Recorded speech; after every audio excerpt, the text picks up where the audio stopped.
LRBAquatics.com. Hello world. How's it going, everybody? Hope everybody's doing great. So today I figured I'd do an update on the new 240. Boy, it's hard to see with that T5 on that. Man, you could really see that blaring down. Wow.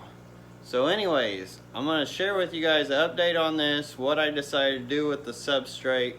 It's all dirt. It is all dirt besides some API. Anyways, let me just walk you through the Substrate Lasagna here. So here's the 240. Got plants going on in it. So what I ended up doing here is I ended up using API pond media, and then I used Indiana dirt from the backyard. And when I sifted through it, it had larger chunks, and then I got the smaller bits. So I ended up layering it with the bigger bits first, and then the smaller bits on the top. And then on top of it, I have some organic soil that I got from Home Depot. Let me go ahead and show you, get a bag of that so we can show you the name of it here. And I ended up using this Miracle Grow Nature's Cure Organic Raised Bed Soil. Now, I did have a lot of bark in it and whatnot, and I ended up sifting through a lot of it, getting a lot of that bark out. Luckily, I got like some mining equipment for some random reason, and it's got mesh, so it made that job really easy. Some people who follow me on Instagram may have seen some of that. But yeah, so I've got that dirt in it. It's all dirt right now. I do want to end up capping it with some Eco Complete, but the only problem with Eco Complete is that it is rough for like corridors. So over time, like, it'll rub their barbels down and everything else.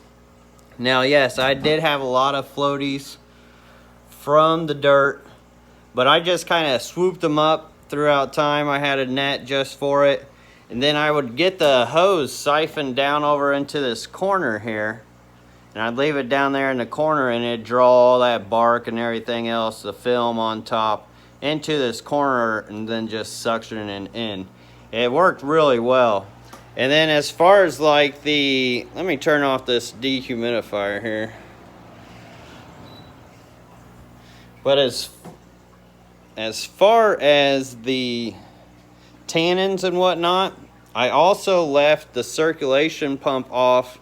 So a lot of people will turn on their filter like first day and all that when they set up a tank, but with a dirted tank, that would just get everything all over the place. The tannins will actually settle down here in the bottom. You can see like some of the dust is kind of still settled down in this valley here. So the tannins were like growing through night. You could literally see like the density of it going up, and then it'd actually start getting up over this hill, and that's when I would do a water change, and I'd just suck out the tannins just right from there. And I did that for the first couple days, and it saved me a ton of water. And because if I would have turned on the pump, it would have went into the whole volume of the water. So to get those tannins out, I would have had to change the whole volume. Now, I did get ants in my pants and end up putting my circulation pump in here already, and I did run that. So it kicked stuff all over the place. I got to see how it reacted with it, and I actually left it on for quite some time, kicked a bunch of my plants up. They're all replanted now, but it did get a lot of the stuff kind of cycled through. So now when I do turn it on, it's not so bad. So I'm almost through the whole stage of letting let the substrate bleed out, in essence. That's kind of what it's been doing. But I have been getting a lot of nice plant growth. You can see how red this Rotalia is getting. I can't remember which one that is. And he's getting a lot of nice growth on it. A lot of these plants were like on their last leg. Let's see, like this fine one here. And it ended up catching a lot of like the debris, like the husk and whatnot from the mulch or wood. So I didn't prefer that. So I'm going to leave the circulation pump off for that reason, because these leaves will catch a lot of that debris. And it can kind of get in the way of growth and photosynthesis, because if it's got dust or mold on the leaf, it's not going to grow as well. And you'll start getting holes and stuff. But I'm super excited. This plant's doing real well here. It's this Black Knight Flame Sword. It is about dead. It's got new leaves already. Everything's growing real well. Now you can see this one's pretty deep here. So a lot of people say you're only supposed to go like 2 inches or so, but I don't know if I really believe that. So I'm gonna test it, see what happens. But yeah, I'm excited about this tank. I can't wait to get the fish in. It's probably gonna be about a month till I even get any fish in it. But what I was getting to with this Eco Complete, so I wanted to cap it. Back to that. I need a rock tumbler, so I'm planning on getting a big rock tumbler from Cabela's, and I figured I could get my Eco Complete and actually smoothen it out. So I'll have a nice smooth top layer on here to help hold the dirt down.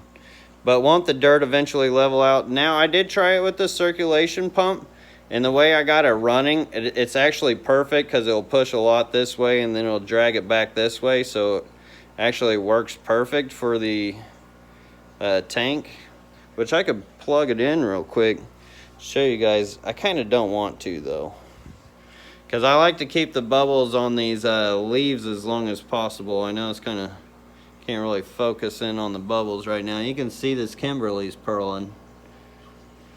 But the longer those bubbles are on the leaves, the better it is for them. And if I turn on that pump, it'll kick it all around.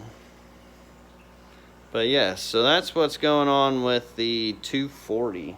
And I've got T5s on it right now. I've got 8 T5 bulbs on it, 6500K.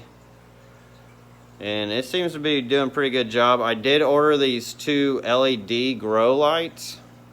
We'll see how that works. They're like 225 LEDs per each. So I might hang one from there, hang one from there. I do like having the T5 on it because just the growth that you can get from T5s. And I got 1 rock for my plumbing that comes in, splatters right down. So it's been really easy to change the water in here. No filter, none of that. Who needs that? And I also got some guppies in, so might as well go ahead and share those with you guys. And give this guy a shout out. Did a water change for these guys today. I'm really starting to dig this tank now that the colors are popping out on these stem plants, and then the accent of all the little dwarf neons with the other blue. It's kind of cool. Oh, and I did add these cardinals in here. I don't know if I showed you guys this, but I added the cardinals in the 125 here. Oh, here they are. They're all down in that Anubias. There's some gratuitous fish footage for you guys. That's what Rachel O'Leary would call it, right? Hope her and her family's doing better. Alright, let's see here. What dimensions on that tank? So the 240... The 240 is 8 foot by 24 by 24. Let's see some Caridina. The Caridina are in the other room. But you could probably pop in and go check out a couple Caridinas before I hop off here. But big shout out to Left Coast Fish. Yep. John Scuckland, Left Coast Fish, hooked me up with these panda guppies. He heard me talking about the ones I was looking for, and he did an amazing packing job on these guys. And they look pretty good. So I'm pretty excited about these. I gotta get these guys in their new home. Looking pretty good. See how they got that bigger top fin? That thumbnail fin. These are what I was looking for. Oh, these are ADA bags. I was like, these are nice bags. I didn't realize they were ADA. I didn't even know they made bags.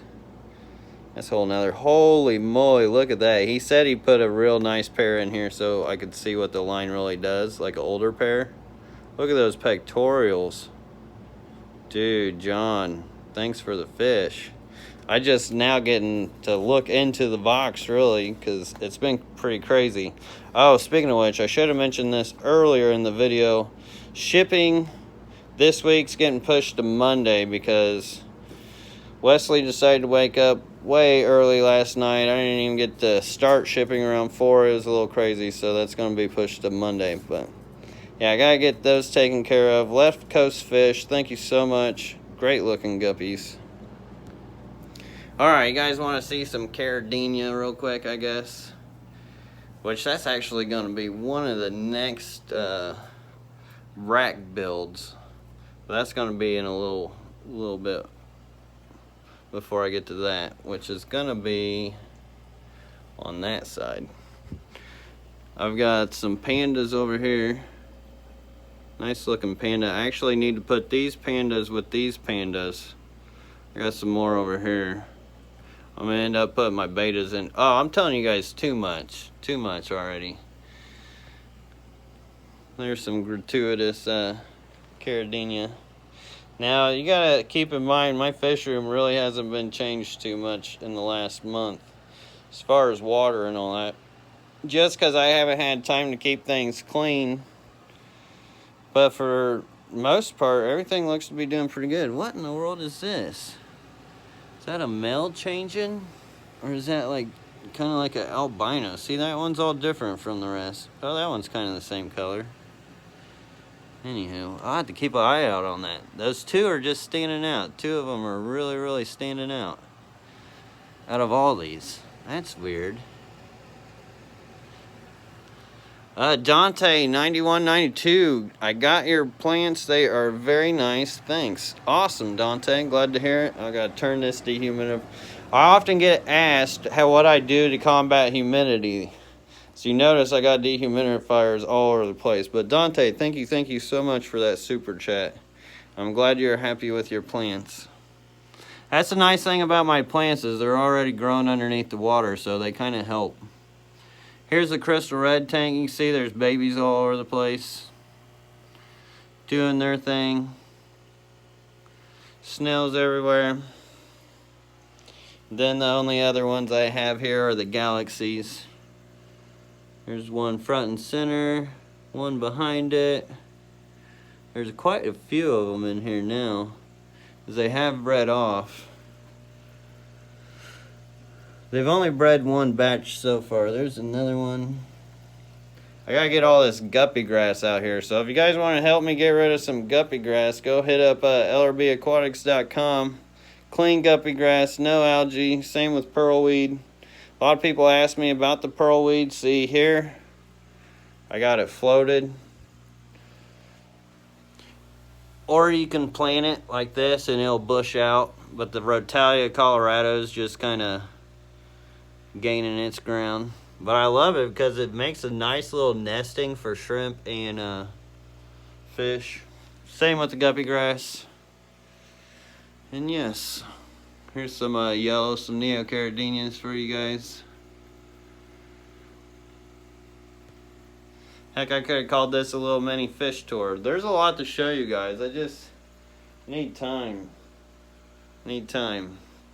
Maybe we'll do that here soon someday, like a live fish room walkabout.